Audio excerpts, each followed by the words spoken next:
viewer, welcome back to 54A. Now, before I go on with the next project, 2,000 subscribers, and that is absolutely amazing. Thank you so much to everybody that's subscribed. I really am grateful. I still can't believe that. It seems to have shot up so quickly. Been doing these videos 8 or 9 months now. So to get 2,000 subscribers is unbelievable. Thank you very much to everybody. So now I'm going to do a few simple things out of one block of wood, sort of back to basics really, because there's a lot of people been in touch with me saying, oh, I've just had a lathe for Christmas and can't wait to get going and haven't got a clue what to do. Well, the main thing is to keep it simple until you've got the hang of using the tools in the lathe. I'm still getting the hang of it now after a year, but there's a lot of good beginners guides out there, and I'm not aiming to compete with those at all. Obviously Mike Waltz, some fantastic stuff he's done to help beginners, but I'm just going to go back and I'm going to use this great big lump of ash. Everything I make for the next 4 or 5 videos is going to come out of that piece of ash, and they're just going to be simple little projects. There's going to be no epoxy filling and no scorching or no colouring. It's just going to be one type of wood, simple little bowl, simple little, maybe a goblet if it's wide enough, a little platter, maybe a little toothpick holder, a little box, something, little things like that to help get people going on the old wood turning, which is the best hobby I've ever had in my life. It's brilliant. And definitely no pencils. There's going to be no pencils at all in these next few projects. So what I'm going to do is do a bit of measuring and cut a few blanks out of this piece of ash, and then decide what I'm going to do, and we'll get on with the first little project. So I'll see you in a bit. First blank here, this is just under 6 inches square, and I'm just going to make a little platter out of it, shallow dish. I've got it on my circle cutting jig on the bandsaw. Now don't worry if you haven't got one of these, just knock the corners off basically you can use any saw, and this isn't going to go into a circle because it's not quite up against the blade, it's slightly smaller, so that's what I'll be doing basically, just knocking the corners off.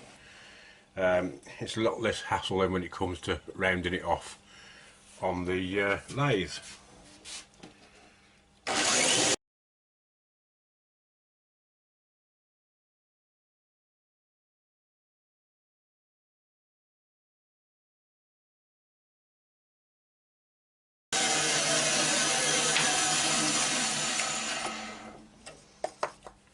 That's it, that's as round as I can do for this size. I don't want to keep drilling little holes every 1/4 of an inch. I've only got them every 1/2 an inch, so but that will save me a lot of trouble knocking the corners off on the lathe. Be a lot easier to start off. If you haven't got one of these, don't worry about it. They're only a few quid to make, and you find you make these things as you go along. As you need them, you'll make it, and it costs about, I don't know, 3 quid I think, and just a bit of time. Another thing, if you're working on the bandsaw, keep the bandsaw guards, or guides rather, as low as you can. If anything does happen, then you've got less chance of the bandsaw flying off everywhere and hurting you. So if you keep it really low, just above the work, there's less chance of a nasty accident happening. So now I've got my blank, and I'll get it set up on the lathe. Right, I'm just going to round this off now with the scraper, round nose scraper. There's a few flat spots I say, didn't quite fit on the circle cutting jig, but never mind, here we go.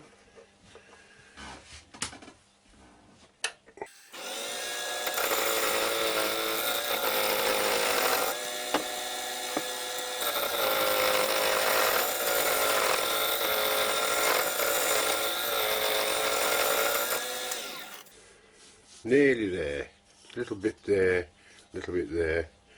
So that's all you have to do anyway, just carry on nice and gentle with the scraper till you've got it round, and then I'll carry on with the mortise.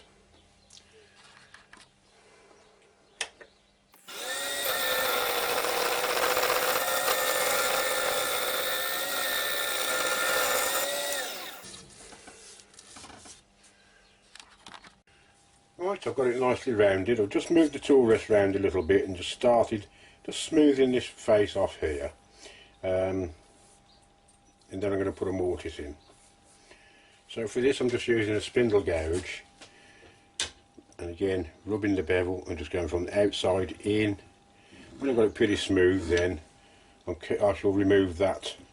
I'm keeping this on at the moment, so all a bit of safety.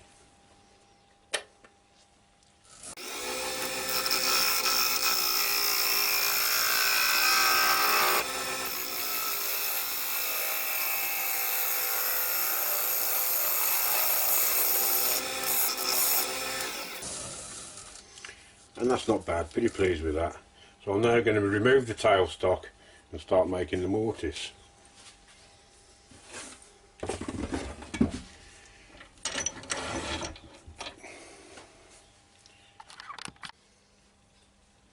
Well, I'm just making a mark for where I want the edge of the mortise to be. I've roughly measured the jaws of the chuck, and so that's roughly where I'm going to finish the edge of the mortise off. So I'll just dig a bit out and see what happens.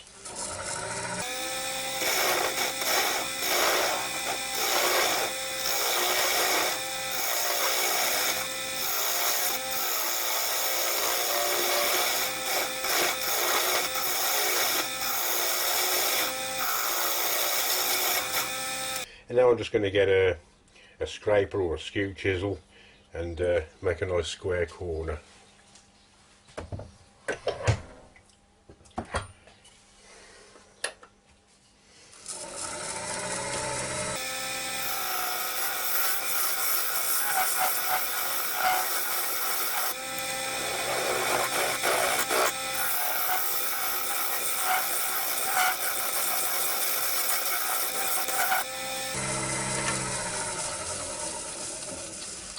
Now when you've got the depth that you want, which is sort of between 5 and 10 mil really, get your skew chisel and sort of undercut it so your dovetail jaws fit in it nice and tightly.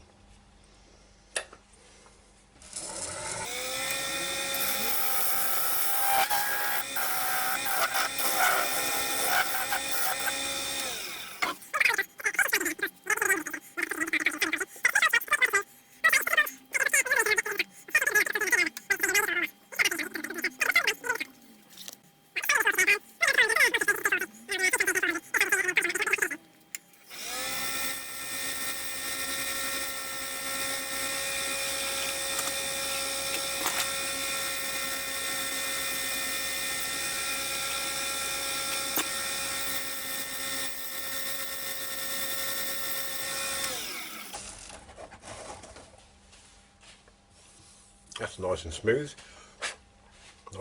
in there now. If you've got a brush it off. If you haven't, you could just blow on it, just get rid of any dust.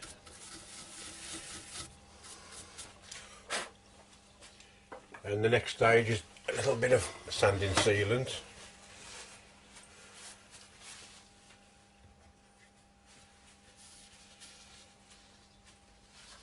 This is just ordinary cellulose sanding sealant, but it's thinned down 2 parts to 1 with a bit of thinners.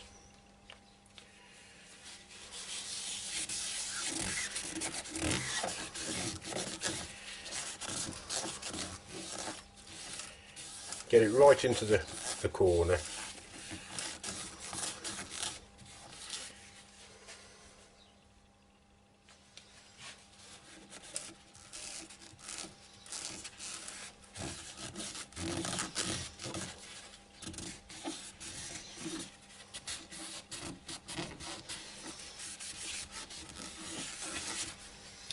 once you've done that, just let it dry for it only takes a minute, and then I tend to go over it with Scotch Brite pad.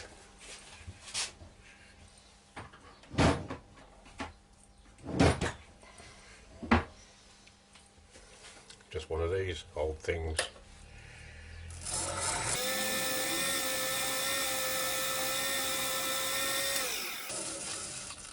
This is sort of finer than sandpaper, you see, so the actual liquid in the sanding sealant will raise the grain slightly. You probably won't be able to feel it, but it does. So once your sanding sealant's on, go over it with one of these, then put another coat of sanding sealant on. Some people use one, I always use two, and do the same again with a Scotch Brite pad. Then it's ready to turn round. Well, I might put a little bit of shape on it first before I actually turn it round. Of course, before I turn it round, I've got to put a bit of polish on it.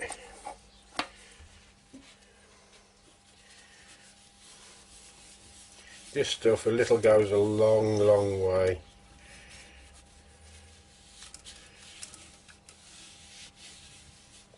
I bought this tin when I started wood turning a year ago. There's still plenty in there. I thought I was going to run out, so I bought another tin, and it's just sat there on my shelf, unopened as yet. So a nice clean fresh piece of kitchen towel, and buff it up.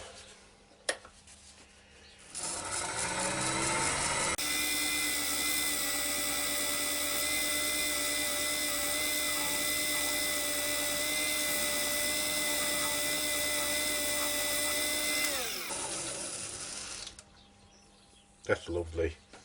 Now you can put another coat on if you want. I usually put 2 coats on, so just repeat the process. And it only takes a minute. A little bit, it only needs a little bit. Probably what's on the paper is enough. Plenty on there. Make sure you keep the lid on it though.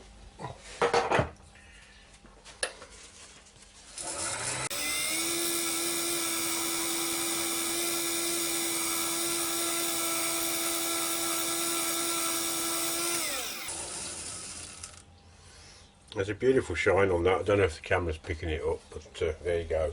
Now I've just been looking at this and thinking it's actually thick enough to make a little bowl out of instead of a platter. So I think that's what I'll change it into. So I'm just going to take a bit off this corner here and radius it before I turn it round. It's easy to get at now, and leave just a little foot around the outside of the mortise so it sits nice on the table. So I shall get on with that.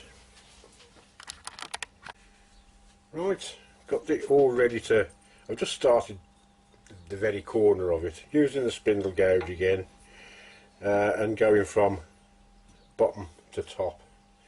Again, it's just rubbing the bevel using just the edge there, just below centre, and the bevel will rub against it. Hopefully, here we go anyway.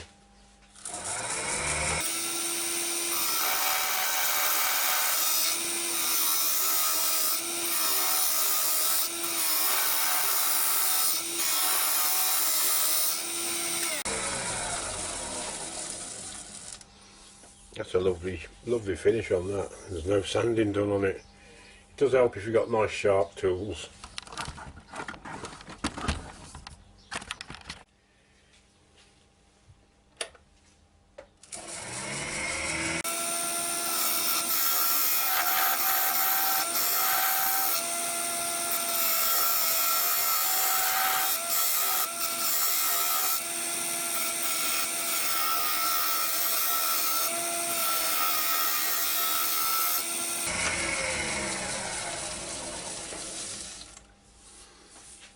That's coming along nicely.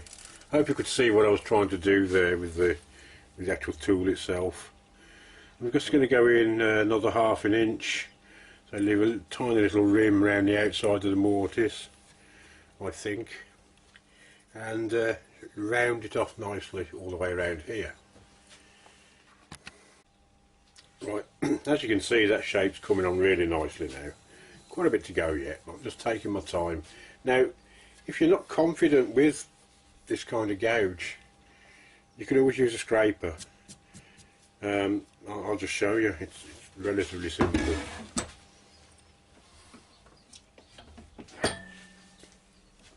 Little half-inch, half-round, round nose scraper.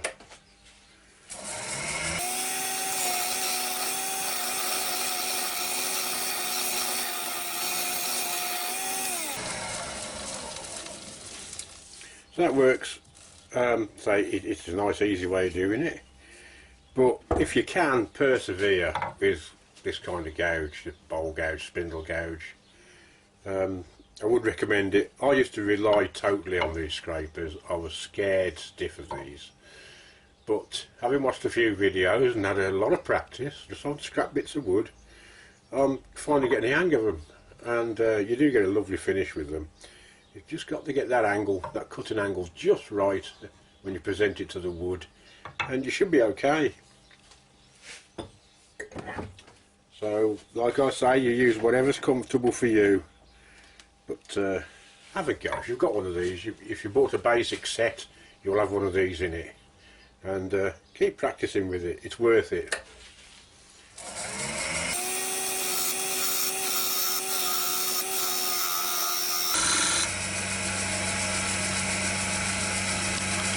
I'm just going to define the edge of this little foot I've left on it now, just using the tail of the skew chisel, very gently in.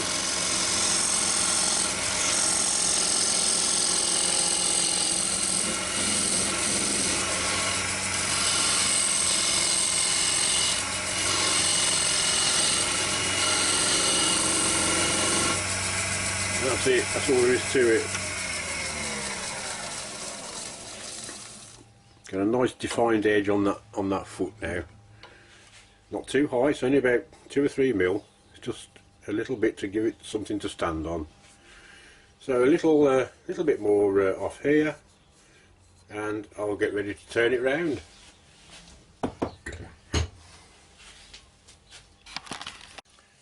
Right, got it turned round now in the jaws of the chuck, and I'm just going to put a little groove just in from the edge, about 1/4 inch, and that'll just give me where I want to hollow out to.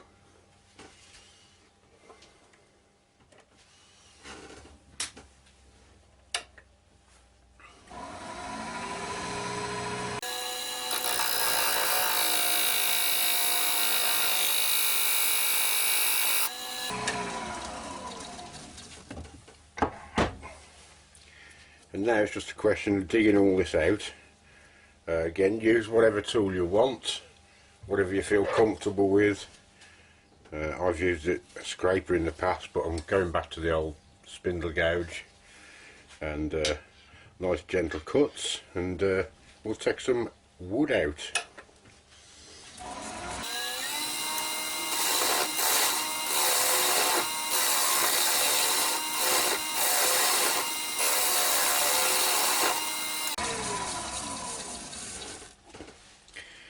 Now, a lot of people can really dig in at this. I'm a bit slow, but that's how I work.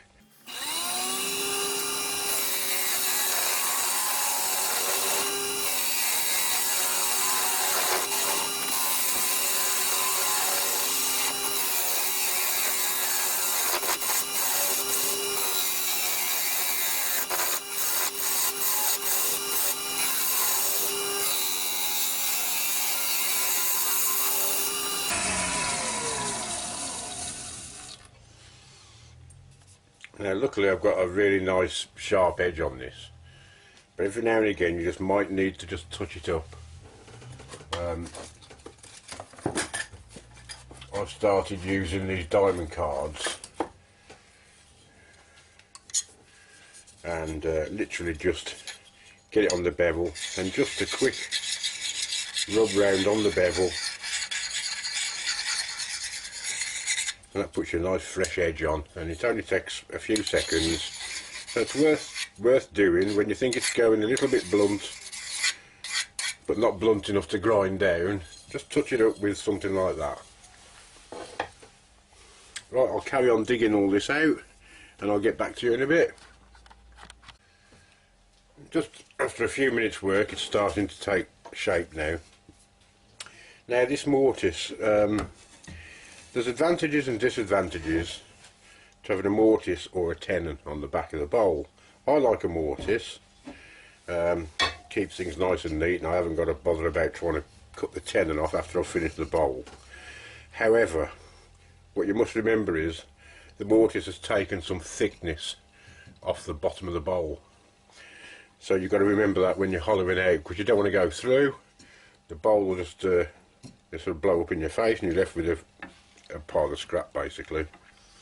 With a tenon you haven't got that problem, but you have got the additional work of taking the tenon off afterwards, which usually means putting it in some cold jaws or a jam chuck or something like that to get the tenon off.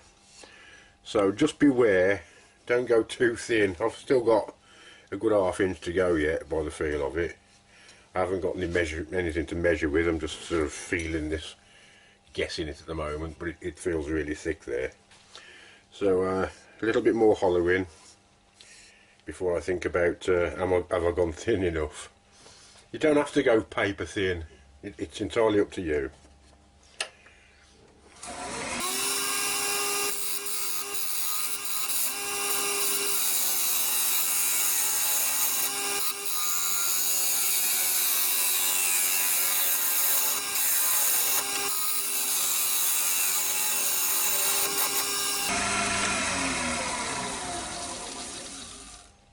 You can just try and keep the contour of the inside the same as the outside, and you won't go far wrong. And when you think you've gone deep enough and you want to put some finishing cuts on, I'll just try that. That's where I like to use a round nose scraper and just put some. You can get rid of that little nib in the middle as well then, and some nice gentle cuts, and you should get a decent finish on it.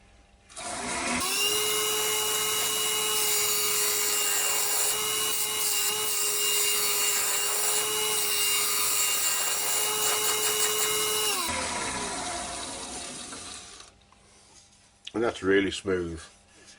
I'm going to rough it up again because I'm going to take some more out. I just wanted to show you how easy it is just to get a nice finish on. And the better finish you can get when you're cutting, the less sanding you've got to bother about. So I'm just going to finish this off now, go a bit deeper, and show you the next stage. Okay, now to me that is thin enough and deep enough. Still a nice thickness on the bottom. Now it's entirely up to you how thick or thin you want your bowl. Don't let anybody tell you that's too thick, that's the wrong shape. When you're happy with it, stop. That's all that matters. So I've got it as deep as I want to go. I'm just going to put some finishing scrapes now just to smooth it out. There's a couple of little ridges. Just going to smooth it out as much as I can with the scraper. Now I'm going on, I could use carbide tipped. I'm going on the assumption that if you just started wood turning, you've only got a basic set of tools, which is fine. You usually get something like this round nose scraper, parting tool, skew chisel, spindle gouge or bowl gouge and a roughing gouge, and that's about it. But that's about all you need. I've got carbide cutting tools and what have you, but as I say, I'm not going to use them. I'm going on the assumption if you're just starting out, you've got your basic set. You can add to your collection. There's always tools you can buy. I'm trying to keep it as simple as possible for these next few items that I'm going to make. So it's just a few gentle strokes now, just to get a couple of the ridges out, and then I'll sand it down.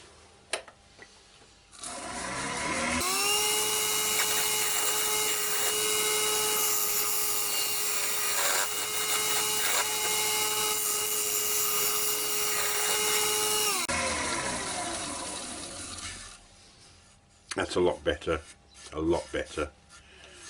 Okay, I'm going to get on with the sanding now. Usual thing, up through the grits, and we'll take it from there. I'm going to put a food safe polish on the inside of this, purely because somebody might chuck some crisps in it or something, you never know. So I wouldn't recommend having your cereal out of it. Okay, see you later. Right, sand it down to 400. Seems pretty smooth, that does, so get on with the sanding sealant now. I forgot to mention before, if you're applying something like this, a bit of scrap wood over your bed of your lathe, otherwise you get all sticky stuff all over it. It makes life difficult when you're trying to move things around.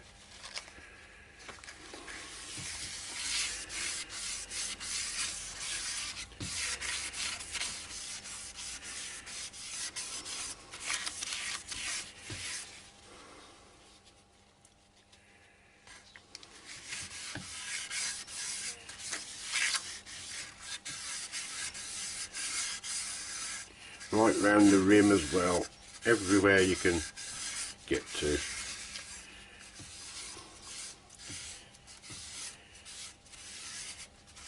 And just let that dry for a few seconds and go over it with the Scotch pad.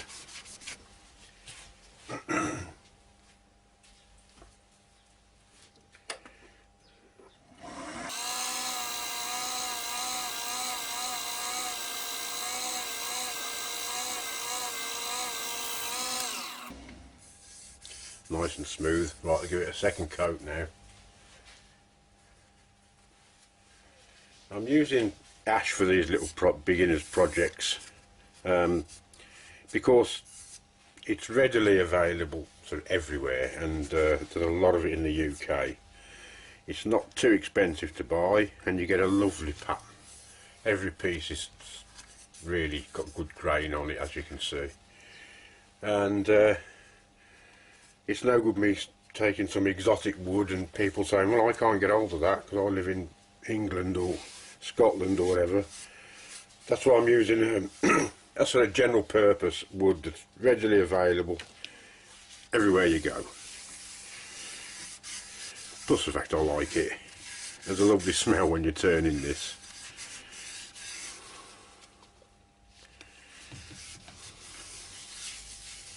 Take your time with your finishing. It's just about as important as, well, it's the most important part really, because it's the first thing people see.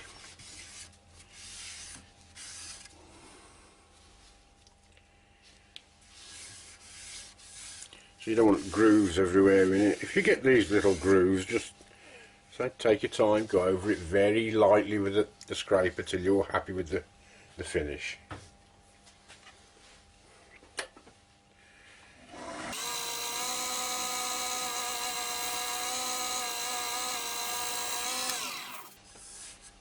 So really a bit of a shine coming on that. I think the camera can just about pick it up. Right, now for the polish.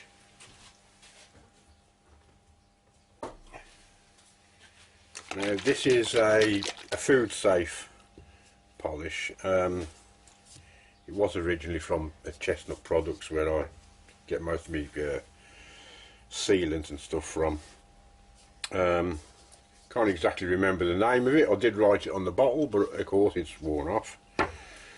But it's food safe. It takes a bit longer to go off than the solid polishes that I usually use, the wood wax. So you apply a coat, let it dry for 10 minutes, something like that, and then buff it up, which is quite straightforward. It just takes a little bit longer than using a hard wax.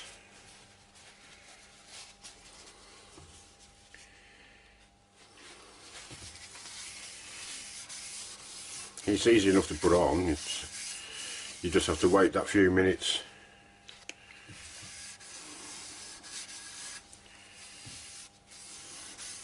Just make sure it's nice and even all the way around. I might go over that outside with that as well. It looks really nice.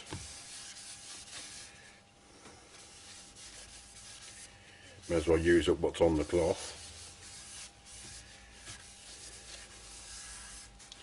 Right, I'll just let that dry, go and have a cup of coffee, and then I'll come and buff it up.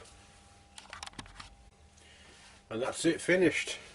A lovely little ash bowl, about 5 inches across, a couple of inches in depth. Lovely finish on that. And a really simple project just to get you going. Little foot on the bottom there, sits nicely, and that's it. That's it. Couldn't be easier. So have a go and see what you come up with.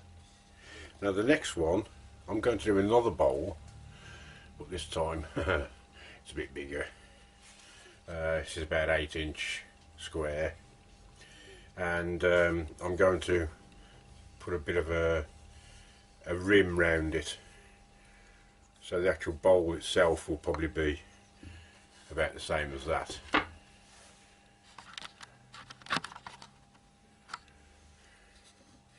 But there will be like 1 inch or so flat rim around the edge of it, so that should be quite nice.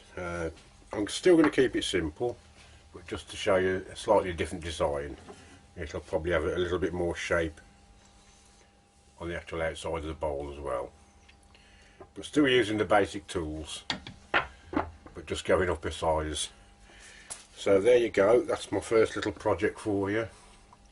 I hope you've enjoyed it. I like making that. It's really nice to get back to simplicity, no scorching, no segments, no 2 kinds of wood or 3 kinds of wood, just a basic little ash bowl, and there you go. So thanks very much for watching. Thanks again to all my subscribers, over 2,000 of them. It's unbelievable, that is. I'm glad you like the videos anyway. So I'll see you soon for bowl number 2. Bye now.